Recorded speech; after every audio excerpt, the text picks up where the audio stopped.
Bill ପାରିତ ହେଲା ଏବଂ 17 ଅଗଷ୍ଟ 2019 ମସିହାରେ ଆଜିଠାରୁ ସେହି ଦିନଠାରୁ ଓଡ଼ିଆ ଭାଷା ହେଲା ସରକାରୀ ଭାଷା ଏବଂ ଯେଉଁମାନେ ଖିଲାପ କରିବେ ସେମାନଙ୍କ ବିରୁଦ୍ଧରେ 1962 CCA ରୁଲ୍ ତାଙ୍କର ଯେଉଁ ଅଛି ସରକାରୀ ଅଧିନିୟମ ଯେଉଁ ଅଛି ସେ ଅନୁସାରେ ଦଣ୍ଡିତ ହେବେ।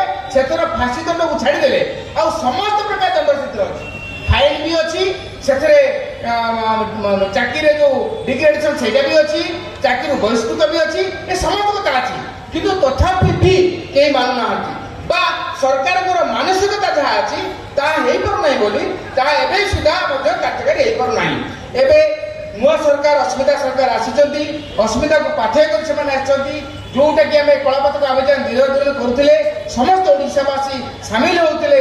4 ଜଣ କଳାପତାକା କେବଳ ସରକାର ଓଡ଼ିଶାରେ ମାନେ କଟକ ଭୁବନେଶ୍ୱର ଚାଲୁଥିଲେ ତାହା ନୁହେଁ, ସମ୍ବଲପୁରରେ ଚାଲୁଥିଲେ କଳାପତାକା ଧରିକିରି,